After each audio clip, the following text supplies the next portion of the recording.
తాకట్టులో ఉన్న మీ బంగారం ఈ రోజు ఎంత ధర చేస్తుందో కొమ్మూరి గోల్డ్ వాళ్ళకి కాల్ చేస్తే ఫ్రీ గోల్డ్ కాస్ట్ చెక్ చేసి చెప్తారు. సో పూజిత గారు, గొప్ప గొప్ప ఆర్టిస్టులు అందరూ కూడా స్క్రీన్ మీద, సిల్వర్ స్క్రీన్ మీద చాలా సక్సెస్ అయ్యారు. కానీ నిజ జీవితంలో చెప్పాలంటే 100% ఫెయిల్ అయిన వాళ్ళు చాలా మంది ఉన్నారు. దానిలో మీరు కూడా ఒకళ్ళు. పూజిత గారు ఇంటర్వ్యూకి వస్తున్నారు అంటే ఏముందిలే, మొగుడిని వదిలిపెట్టింది, గొడవలు, కేసులు, స్ట్రైట్ ఫార్వర్డు, యాటిట్యూడు, సో నేనే గొప్ప అని పొగరు, ఇవే కదా క్వశ్చన్లు అనుకునే యాంకర్స్ కూడా చాలామంది ఉంటారు. మీకు తెలిసే ఉంటుంది. ఎవరు వెళ్ళినా కానీ వీటి మీద థంబ్నెయిల్స్ పెట్టుకుందాం, ఆమెను ఇవే అడుగుదాం అని ఫిక్స్ అయిపోయి అయిన వాళ్ళు కూడా ఉంటారు. కానీ నా వరకు వస్తే నేను ఒకటే అడుగుతాను. మీ ముందు జనరేషన్ మీరు చాలామందిని చూశారు, మీ జనరేషన్లో ఉన్న వాళ్ళని చాలామందిని చూశారు. ఆర్టిస్టులని, ఎస్పెషల్లీ ఆడవాళ్ళకి, లేడీ ఆర్టిస్టులని ఎంతోమందిని చూశారు మీరు. చేసుకున్నవాడే శత్రువు అందరికి, లేకపోతే 2-3 పెళ్ళిళ్ళు అయ్యి ఉంటాయి. ఇదే జరిగింది అందరి జీవితం. అదొక శాపమో మరి వరంగా ఫీల్ అయిన వాళ్ళు ఉన్నారు. పోన్లే, అట్లీస్ట్ మేమన్నా బతికున్నాము, మా పిల్లలన్నా హ్యాపీగా చూసుకుందాం, దేవుడు ఇచ్చిన ఒక వరంలా ఫీల్ అవుతారు. కొంతమందికి శాపంలాగా కూడా ఫీల్ అవుతారు. అది మీకు కూడా కొట్టింది. చాలా చోట్ల చాలా చెప్పుంటారు, కానీ వాట్ ఎగ్జాక్ట్లీ మీ లైఫ్ లో జరిగిందంటే ఏమని చెప్తారు అసలు ఈరోజు? ఇది ఆర్టిస్టులకి ఒక శాపం అండి. చాలా మంది ఆర్టిస్టులు అంటే ఆర్టిస్టులో మాక్సిమం 100కి 95% ఫెయిల్యూర్సే ఉంటాయి. ఇప్పుడు మీరు అన్నట్టు 3 పెళ్ళిళ్ళు, 4 పెళ్ళిళ్ళు, లేదా డబ్బు మనిషి, లేదా వ్యసనపరుడు, ఏదో ఒకటి ఇలాంటిదే. అలాంటి వాళ్ళు ముందే ఏం చేసుకుని ఉంటారు, చూసుకుని ఉంటారు, ఆపర్చునిటీ కోసం వెయిట్ చేస్తూ ఉంటారు. అలా అని తెలియక ఆర్టిస్టులు ఏంటంటే అండి, ఒక మూమెంట్ వచ్చాక ఎలాగ పెళ్లి చేసుకోవాలి, ప్లస్ అలసిపోతారు. అన్నీ చూసుకోకుండా కొన్ని మాటలకి వేరే ఒక రకమైన మాటలు కూడా ఉంటాయి కదా. అలాంటి మాటలు పట్టడం కంటే పెళ్లి చేసుకొని ఉండటం ఉత్తమం కదా అన్న దీనికి కూడా పెళ్లి చేసుకోవాలి. గొప్ప సింగర్స్ ఉన్నారు, ఎల్లారీశ్వరి గారు పెళ్లి చేసుకోలేదు. అవును. అలా సో ఒకరితో ఒక మాట అంటే చెప్పాను కదా, ఈ గోకుళ్ళు ఇవన్నీ లేకుండా ఉండాలంటే పెళ్లి అనేది ఉంటే దానికి ఒక ఫస్ట్ మనకు ఒక రక్షణ. అలాంటి దీనికి ఆ గోకుళ్ళు ఉండవు అన్నదానికి నేను టెంప్ట్ అయ్యా.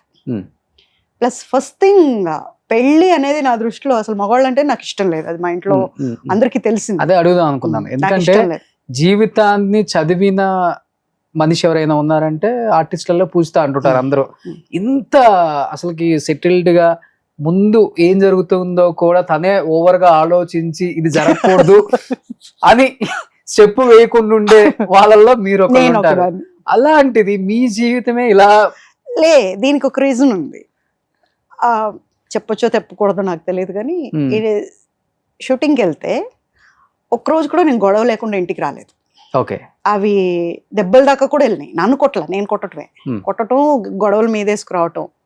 ఇలా అన్నప్పుడు మా నాన్నగారు ఒక మాట అన్నారు, ఏదో ఒక రోజు నిన్ను రేప్ చేసి చంపుతారు, మామూలుగా కూడా కాదు, లేనిపోనివన్నీ తెచ్చుకుంటున్నావు, డైలీ ఒక రోజు అంటే పర్లేదు, రోజు నువ్వు చేసి రావటం, నేను వెళ్ళి వాళ్ళు కాళ్ళు పట్టుకోవటం, ఏంటిది అట్లా ఇట్లా. అప్పుడు నేను సెకండ్ థాట్కి వెళ్ళాను, దీనికి ఏంటి పర్యవసానం, ఎండ్ ఏంటి, పెళ్ళి. ఆ మూమెంట్ ఎలాంటిదంటే, మా నాన్న ఏం చెప్పినా నేను వింటా. మా నాన్న కూచి, నేను breath of my dad. Shooting నాన్నగారే ఉంటారు? రారా? ఓకే. ఈ కోపిష్టిని ఎవరేం చేస్తారని వస్తారు అక్కడికి, కానీ రారు. ఫస్ట్ వాళ్ళకి ఇండస్ట్రీ ఇష్టం లేదు, రారు, బట్ గౌరవిస్తారు. అయితే తను ఏం చెప్పినా, తను గాడిదని తెచ్చిపెట్టి దీన్ని చేసుకోను అంటే చేసుకుంటా, అంత ఇదనమాట. అని ఒక మనిషిని ఎవరినో ఒకరిని సెలెక్ట్ చేసుకోవాలి కదా అని తను ప్రపోజ్ చేస్తే, ఆంధ్రజ్యోతిలో పనిచేసేవాడు తను. సో ప్రపోజ్ చేస్తే అప్పుడు కూడా ఒక ఫ్రెండ్లీగానే చూసాం, లొకేషన్కి వస్తూ పోతూ ఉండేవాడు. తర్వాత వాళ్ళ పేరెంట్స్కి చెప్పి ఓకే అనిపించుకున్నాడు. తర్వాత వాళ్ళు ఎందుకో ఇండస్ట్రీ అమ్మాయి వద్దు అన్నారు. తర్వాత మేమిద్దరం పెళ్లి చేసుకున్నాం. అంటే అందరూ అందం చూసి, తోలు చూసి, ఫిగర్ చూసి వస్తారు, ఇది కాదు. అతను డబ్బు చూసి వచ్చాడు, డబ్బు కోసం వచ్చాడు.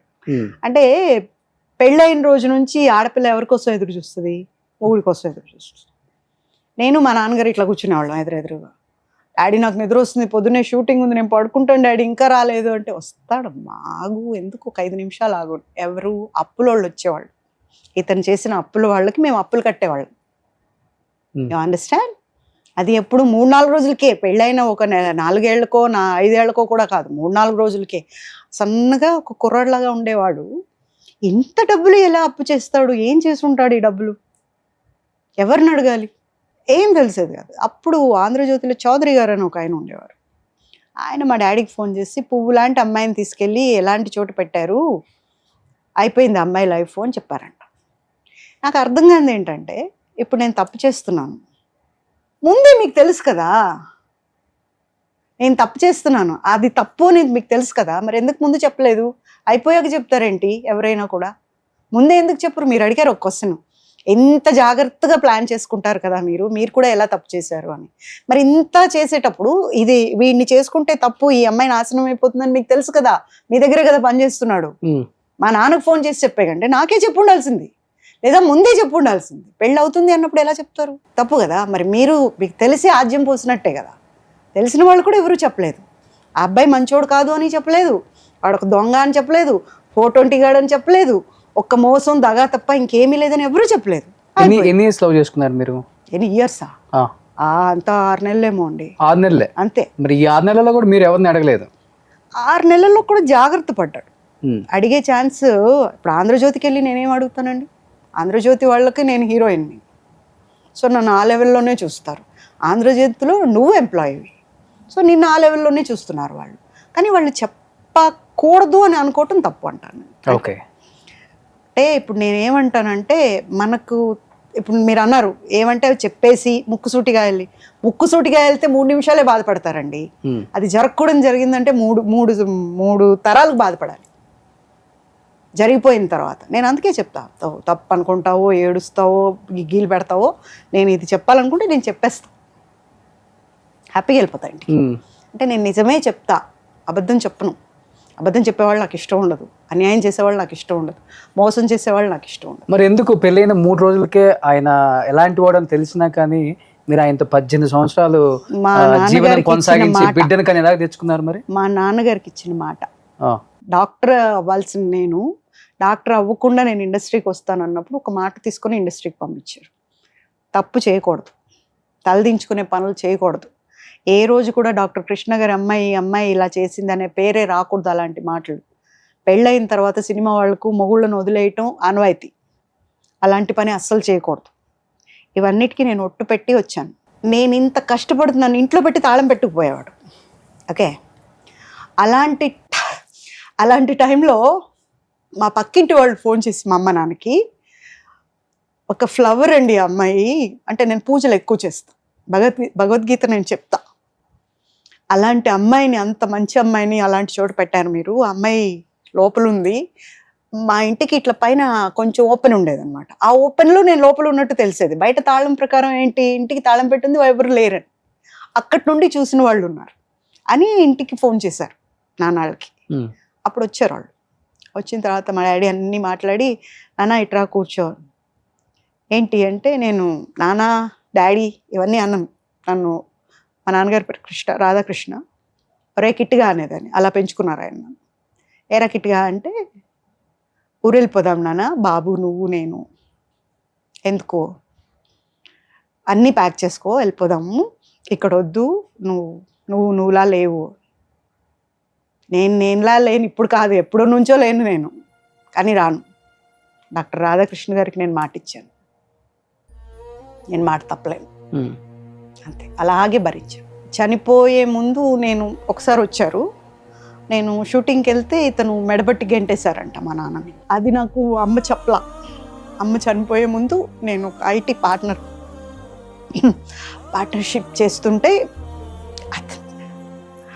అతనికి చెప్పారు, ఎలా తోసారంట, పాపకు తెలీదు, తెలిస్తే చంపేస్తుంది. అతను నాకు చెప్పలా, అమ్మ చనిపోయిన తర్వాత చెప్పారు. అప్పటికే వెళ్ళిపోయాడు, అన్నీ వేసుకొని పారిపోయాడు, తెలీదు అవన్నీ నాకు. అలా జీవితంలో ఎప్పుడైతే మా నాన్న వెళ్ళిపోయాడో నాలో ఉన్నదంతా వెళ్ళిపోయింది. ఎక్కడ ఏడ్చేదాన్ని కాదు నన్ను. మా నాన్న అబ్బాయిలాగా పెంచాడు, అమ్మాయిలాగా పెంచలా.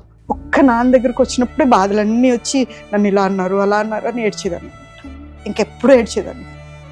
దాని తర్వాత ఏడవటమే మర్చిపోయా. ఈ సంవత్సరాలన్నింటిలో ఇన్ని బాధలు చూశాక కళ్ళల్లో నీళ్లు ఎవాపరేట్ అయిపోయినాయి. అండ్ ఏడవాలి అని, ఏడుపు అనేది వచ్చినప్పుడు ఓహో ఏడవాలా అన్న ఫీలింగ్ వస్తుంది, అంతే. ఓకే.